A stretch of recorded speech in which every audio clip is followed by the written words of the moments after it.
Début d'une crise majeure ou panique passagère, c'est ce qu'on va voir du coup aujourd'hui. On se fait littéralement arroser par la macroéconomie. Bien que BTC n'ait pas dit son dernier mot, est-ce qu'on part vraiment sur une grosse crise financière? Quels sont globalement les risques et les éléments positifs du côté de la macroéconomie? Et également, on va faire également un point pour le coup sur la crypto. On va voir tout ça pour le coup aujourd'hui. Programme du jour et question la plus importante pour moi en sens pour vraiment avoir une clarté, qui est la chose absolument à suivre au niveau de la macroéconomie qui relancera de toute façon le marché crypto tôt ou tard ou avec plus ou moins d'impulsion. S'il y a vraiment une question à souligner, c'est vraiment celle-ci. On fera également un point sur confirmation à top de marché qui était réelle.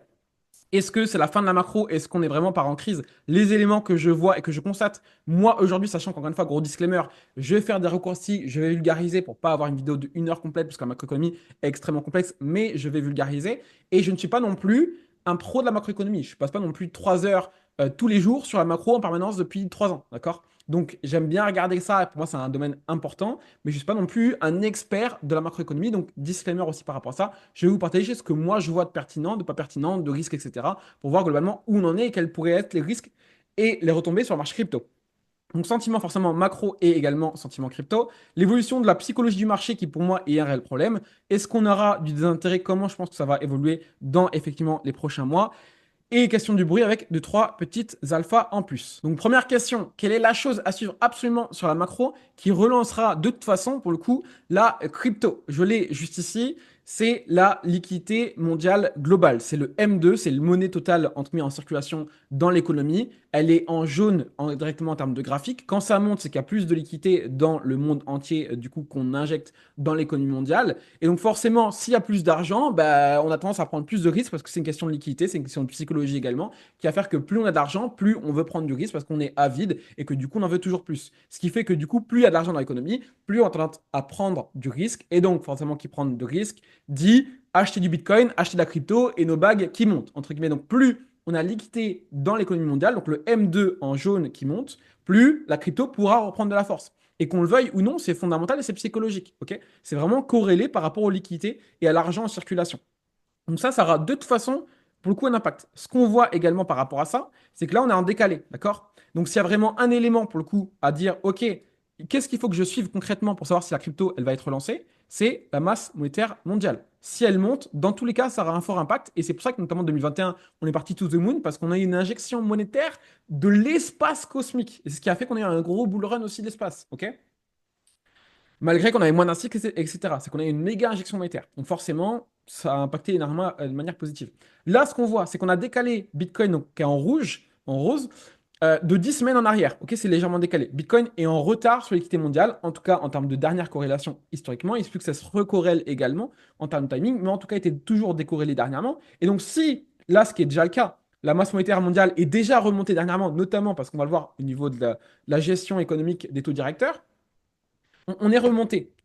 Et du coup, ce qui aura dans tous les cas une incitation et un impact sur, pour le coup, la crypto et sur Bitcoin. Donc, est-ce qu'il va forcément être corrélé à 100% dans le même timing, dans la même proportion, etc.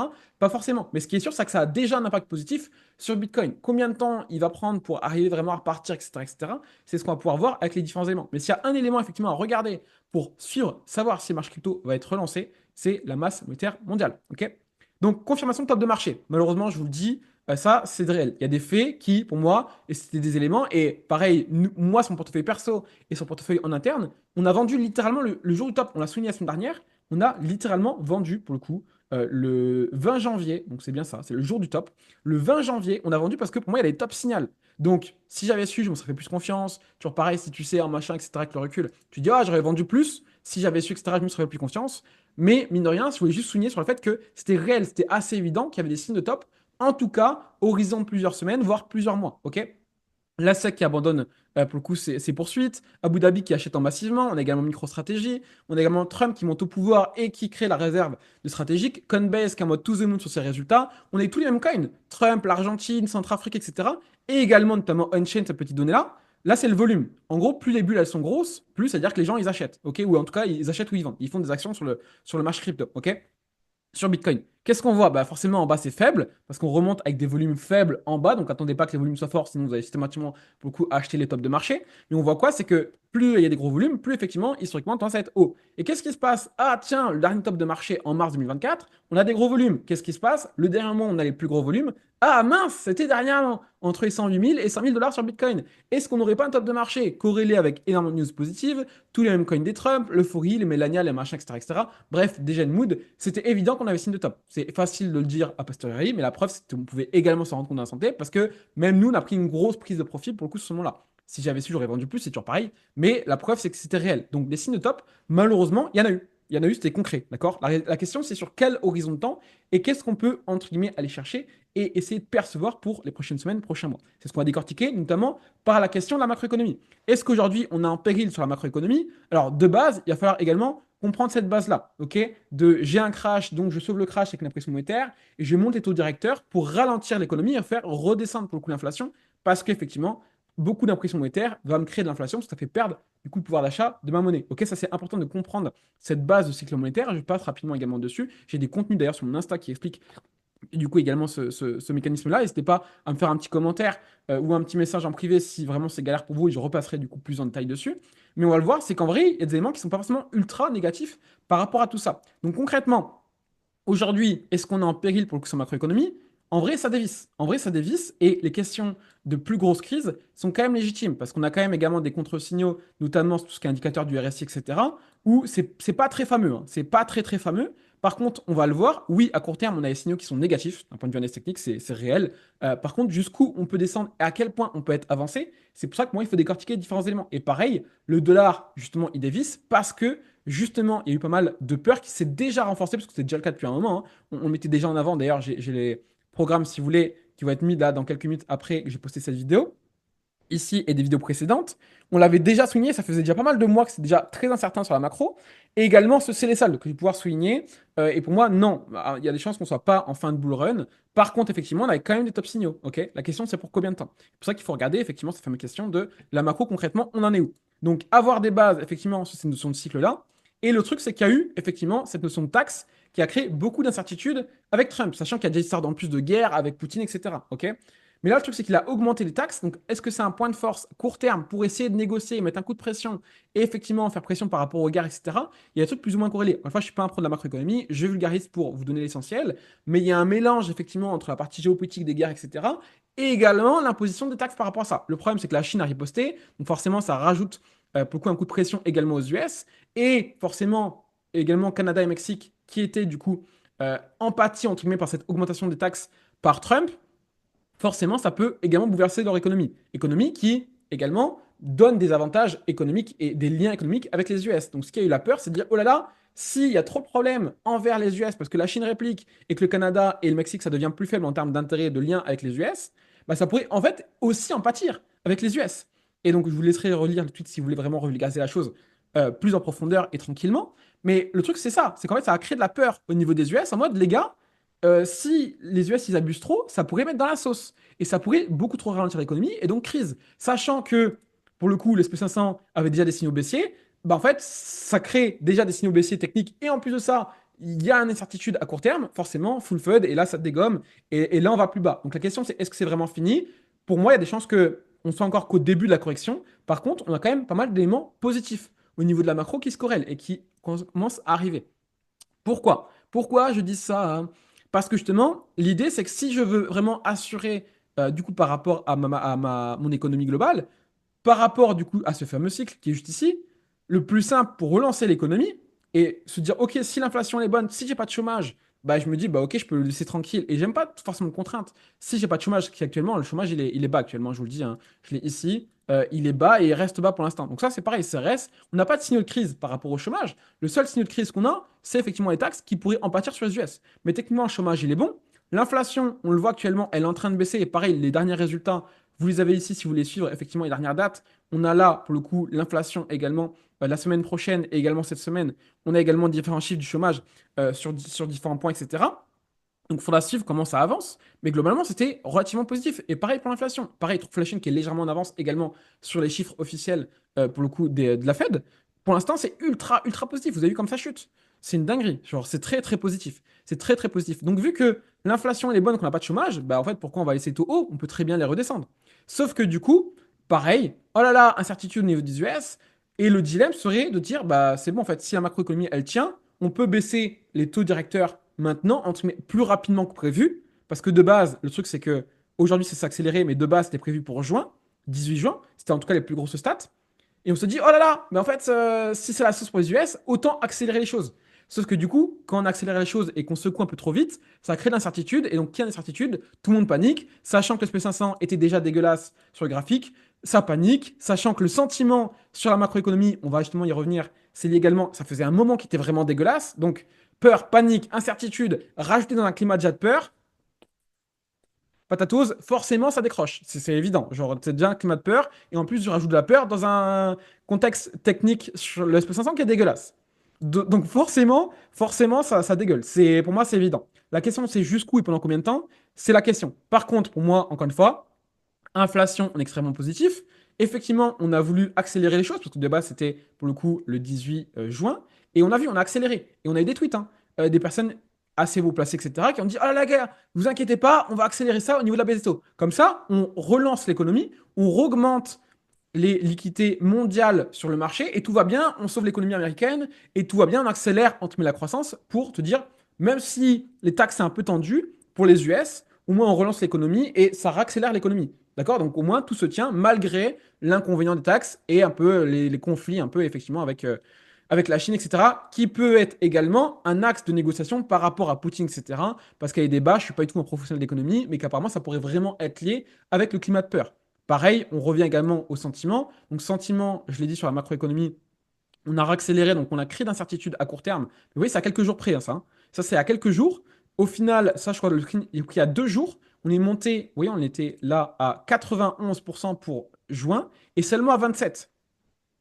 Sauf qu'on est monté à 50% et on est descendu à 72 pour juin. Donc on a accéléré, parce que là, du coup, c'est juste avant juin, mais c'est le mois de mai. Pour le 7 mai, te dire, OK, on descend et tout directeur plutôt en mai au final. OK? Vous voyez ici, on est passé à 50% d'estimation alors qu'on était qu'à 27 de base. Et entre-temps, ça a redescendu. Vous voyez, on est repassé à 45 alors qu'on était quand même arrivé à monter à 49. Ça, c'était à genre 2 jours, hein, le screen que j'ai pris. Hein. Donc, on a eu un coup de peur en mode ah vite, vite, vite, vite. Et au final, on voit que légèrement pour l'instant ça décompresse. Donc on a eu un peu un coup de pression par rapport au tout directeur. Peut-être qu'en fait on est en train de se dire bah, en fait en vrai ça va. Chômage, crise financière, problème qu'on pourrait avoir, c'est le chômage. Vous l'avez en rouge ici. L'inflation, ce qui est important, c'est d'arriver à baisser l'inflation. En fait, l'inflation elle est en train de baisser vitesse grand V. Donc en fait, qu'est-ce qui va pas bien? C'est juste que on a un max de peur depuis, pour le coup, déjà que ça a commencé bien avril. J'ai pas l'historique avant, mais ça a vraiment commencé à dégueuler pour le coup en avril. Et Fear and Greed sur la macroéconomie, c'est un Fear and Greed comme la crypto, mais version macroéconomie. Ça a commencé déjà à dégueuler. Et j'ai déjà souligné, ça fait pas mal de mois, que déjà sur la macroéconomie, c'était déjà incertain. Ok? Donc ça a bien dégueulé, c'est un climat de peur, climat d'incertitude. Là, coup de pression de Trump, tout le monde est en panique parce que bah, forcément Trump, il a fait une dinguerie quand même historiquement et qu'il est connu pour déjà bien secouer les marchés avant qu'il soit président. Donc forcément, ça rajoute également de l'incertitude. Donc moi, ça fait un méli-mélo d'incertitude, de peur, etc. Dans un contexte qui, SP500 était déjà dégueulasse, forcément, pour moi, c'est normal que tout le monde flippe et qu'on rajoute de l'incertitude. Mais en vrai, des éléments que je vois aujourd'hui, pour moi, ça a juste mis un coup de pression sur le court terme. Et je ne suis pas un pro de la macroéconomie. Mais de ce que je vois, globalement, c'est qu'en fait, on a juste rajouté incertitude, un coup de pression à court terme sur un climat qui était déjà tendu. On le voit ici. Donc en vrai, pour moi, c'est normal que ça décroche. Et donc forcément, qui décroche, qui dit panique, et tout le monde se copie-coller sur les réseaux, etc. Ça amplifie le truc. Les gens, ils comprennent pas trop la macroéconomie parce que c'est compliqué. Donc, domino day, etc. Au niveau du sentiment. Moi, c'est ce que je perçois.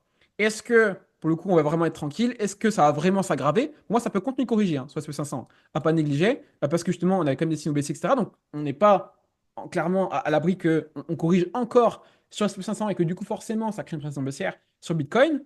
Par contre, point positif également à souligner, c'est que déjà, on a ce même contexte quasiment, en tout cas, on est en train de se rapprocher. Est-ce qu'on serait pas par rapport à un niveau ici, plutôt par rapport à ici, sachant que pareil, en daily, etc., je peux faire toute la partie AT de A à Z, mais on a quand même un RSI qui, pareil, en daily sur l'SP500, qui commence aussi à être assez bas, même si en vrai, sur des zones plus grosses, etc., on pourrait être plus agressif. C'est pour ça que pour moi, on peut continuer de descendre, mais on a déjà une première correction. Ok, donc est-ce qu'on est déjà bien avancé par rapport à ce cycle-là, sachant que, pareil, historiquement ici, tout le monde disait, oh là là, crise financière, etc.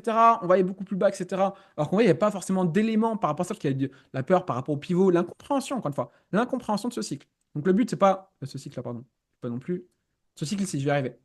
Ce cycle ici, ça va pas trop. Où au final, il y a pas mal de peur et d'incertitude parce que les gens n'arrivaient pas concrètement à comprendre ce cycle-là. Donc je suis pas un pro, mais j'arrivais à comprendre. Et je me suis dit, bottom de marché parce que je l'annonçais à 8 jours près sur la crypto. Et c'était extrêmement corrélé. Parce que tout le monde disait, allez, ça va aller plus bas, machin, etc., etc.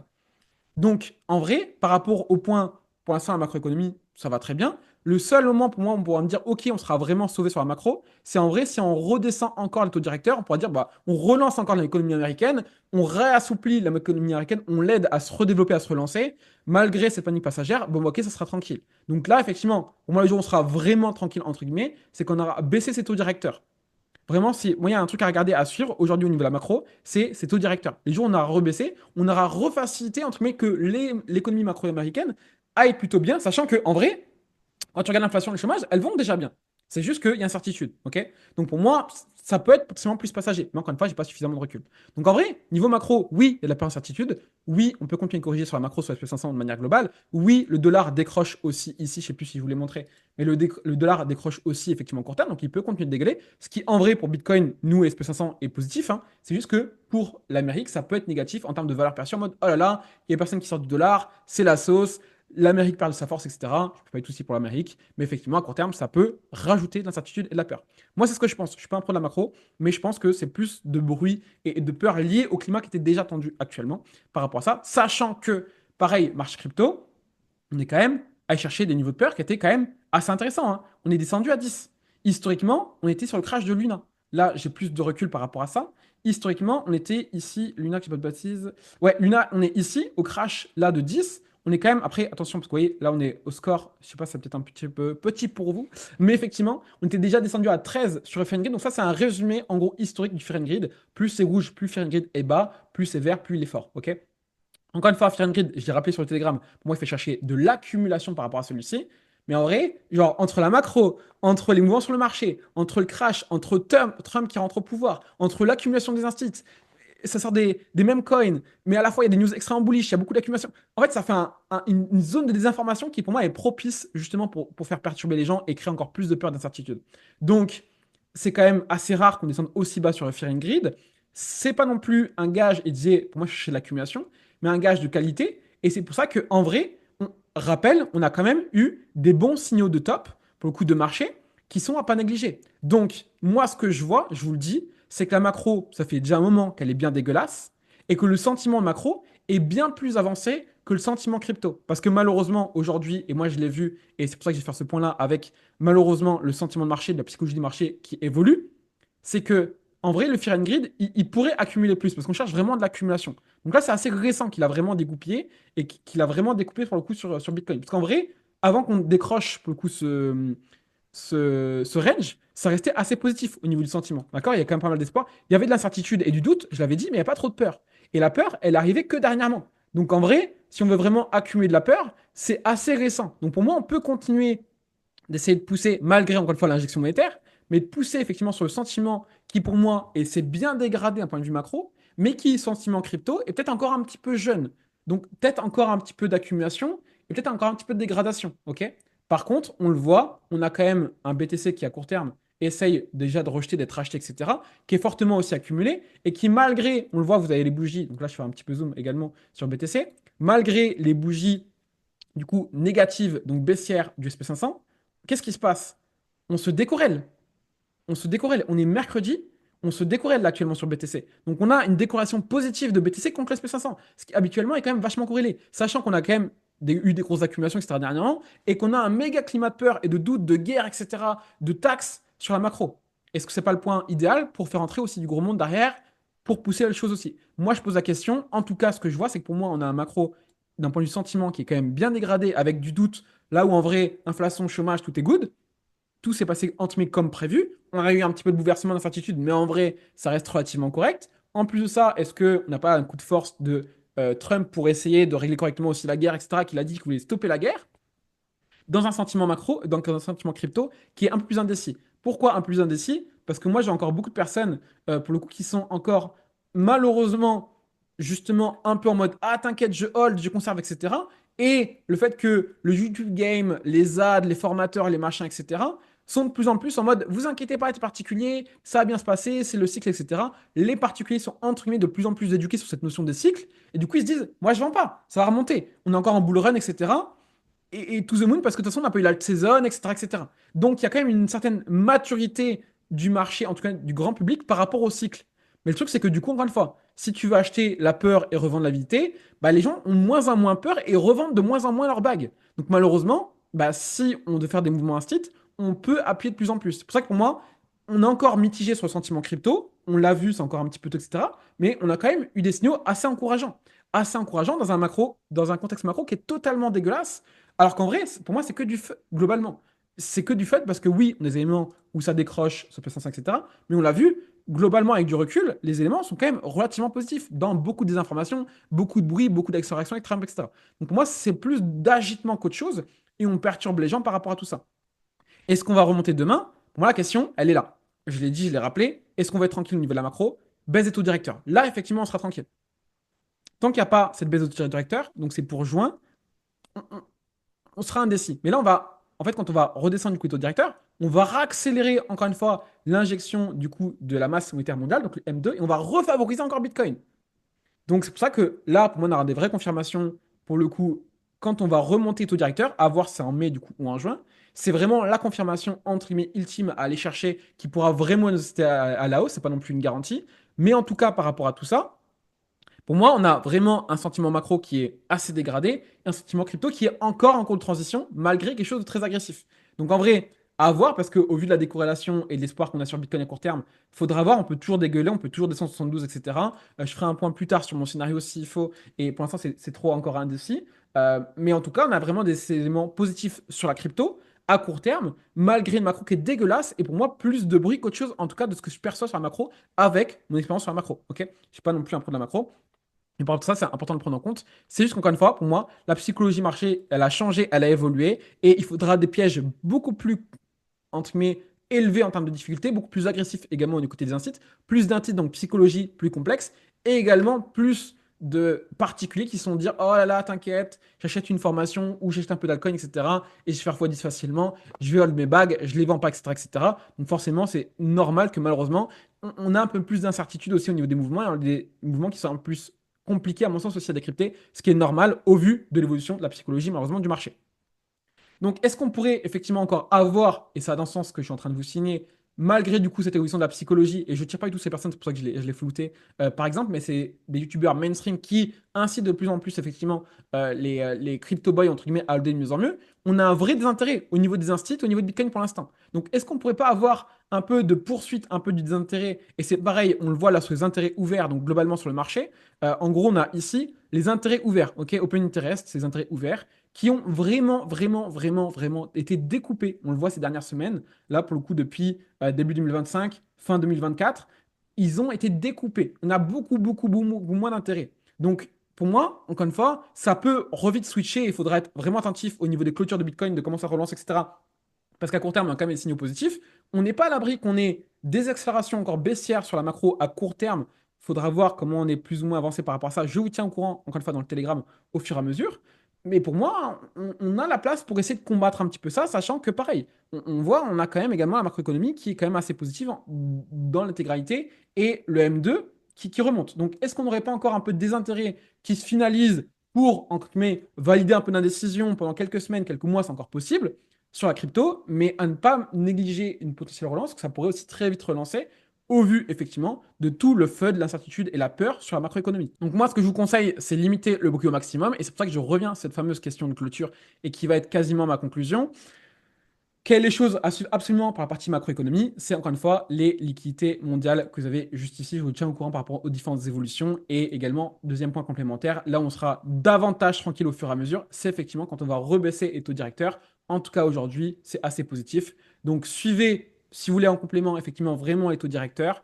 Mais ayez un gros focus sur l'accélération ou pas du M2, ce qui sera extrêmement favorable pour Bitcoin. Je finis effectivement notamment avec Monad. C'est un gros projet qui est pas mal formé sur la partie airdrop et qui a un gros intérêt. Donc je le souligne là juste pour le coup rapidement. Et je vais signer également des lock-up. Attention, encore une fois, c'est très jeune sur la crypto. Vous avez vu que c'est encore incertain au niveau du sentiment, l'évolution. Pour moi, on a un peu un manque de maturité et de désintérêt. Encore une fois, on attend certaines validations pour valider vraiment un peu de peur, encore une fois, un peu plus appuyé, etc. Mais on pourrait très bien remonter assez rapidement. Donc encore, disclaimer, on est quand même assez incertain sur le sentiment en crypto, même si macro, on a des éléments très positifs.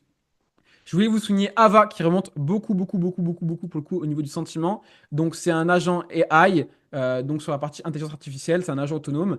C'est une plateforme du coup, qui lance carrément des agents. Donc, ils ont leur propre agent principal qui est Ava, du coup, ici, qui a son propre Twitter. Et donc, c'est une plateforme pour pouvoir également, du coup, lancer également tout un mécanisme de projet de moteur d'IA, du coup, pour pouvoir effectivement lancer différents agents autour de la partie IA, etc. Donc qui tourne effectivement autour des agents globalement. Donc ça tourne surtout autour du projet. Là, c'est leur référence, entre guillemets. En gros, c'est un IA qui défonce, entre guillemets, les gens no-coiners ou les lambda, etc., qui trollent un petit peu. Donc l'agent en lui-même, je ne suis pas forcément hyper fan, mais à voir si le projet est extrêmement pertinent. J'ai pas fouillé de fou, mais je voulais vous souligner parce qu'il y a beaucoup, beaucoup d'intérêt dernièrement, et le graphique, on le voit, est en train d'essayer de construire quelque chose. D'accord? Donc on est sur un petit market cap, on est en FDV, donc total valeur débloquée à 60 millions, donc ça reste petit, et il y a vraiment un gros, gros intérêt pour le coup dernièrement. Donc n'hésitez pas à faire vos propres recherches si vous voulez creuser là-dessus. Attention, ça reste extrêmement risqué, surtout sur les agents autonomes, mais je voulais vraiment vous le souligner parce qu'effectivement, il y a pas mal d'intérêt pour le coup sur le sujet. Et également un peu moins, pour le coup beaucoup moins même que Ava, mais également sur Anon, le graphique est un peu moins beau, même malgré des bougies quand même qui relancent pour le coup d'intérêt. Mais pour moi, le plus gros intérêt, là en termes de low cap, et là il est un peu plus gros également, mais de low cap qui a vraiment un gros gros intérêt et sur lequel le graphique est vraiment pas dégueu, c'est notamment Ava. Donc n'hésitez pas à creuser. Encore une fois, si vous êtes débutant, je vous décourage d'y aller, mais je vous donner l'info également par rapport au sentiment, parce qu'il y a vraiment un intérêt crucial du coup pour ce projet-là. Et je finis par un petit point également par Plume, qui est juste ici. On voit, on a vraiment une très très belle compression. Attention sur Plume, pour le coup par rapport au vesting, donc l'impression monétaire, pour faire très simple, on est quand même de 100% plus ou moins annuel, donc c'est pas négligeable. Donc à court terme, on a vraiment une compression, on le voit ici, hein. On est vraiment en train de comprimer pour le coup sur Plume. Donc, on n'est pas à l'abri d'avoir une relance du marché. Si, encore une fois, Bitcoin nous fait de relances positives sur Plume à court terme, mais la partie comique n'est pas forcément ultra folle. Par contre, RWA, ça a été souligné par BlackRock, notamment avec Ondo, etc. dernièrement. Beaucoup Ondo qui a lancé sa propre blockchain sur RWA, etc. Donc, les RWA avaient un peu entre le vent en poupe dernièrement. Donc, ça pourrait jouer également à court terme sur Plume, mais attention, c'est plus du court terme. En tout cas, belle compression et beau timing de marché, du coup, par rapport à celui-ci, même si je trouve que la partie économique de Plume est pas forcément folle. Donc voilà, petit focus sur Plume et notamment également sur Ava, que je vous invite fortement à creuser si vous voulez effectivement aller chercher un peu plus de risques, creuser un peu plus. Encore une fois, ne l'achetez pas à l'aveugle, mais je trouve ça important de pouvoir vous le souligner pour avoir certaines opportunités au cas par cas. Je finis sur tout ça. Si vous avez, encore une fois, juste faire très très simple, regardez la masse monétaire M2 au fur et à mesure. Je vous tiendrai au courant sur Instagram et également dans le Telegram. Mais en tout cas, beaucoup d'incertitudes sur la macro, encore un peu indécis sur le marché crypto.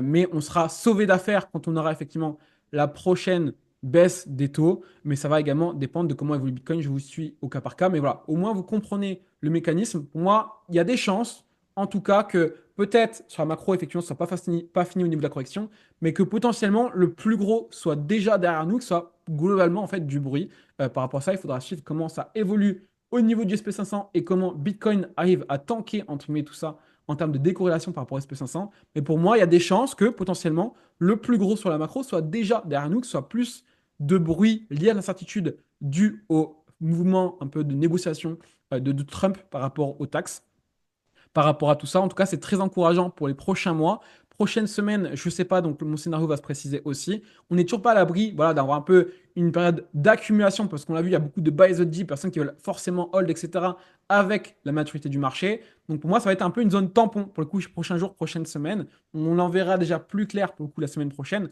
En tout cas, je trouve ça très, très encourageant au niveau de la macro. Donc restez sur la masse monétaire, suivez Bitcoin et on sera tranquille dans quelques mois, effectivement, quand les taux directeurs sont effectivement rabaissés pour, encore une fois de plus, refaciliter les afflux monétaires et faciliter également les afflux dans le marché crypto. On se donne rendez-vous du coup sur les Telegram si vous voulez plus de détails au cas par cas. Sinon, rendez-vous la semaine prochaine. Donc, vous avez vu, là, clairement, en soi, on a des éléments qui sont assez positifs.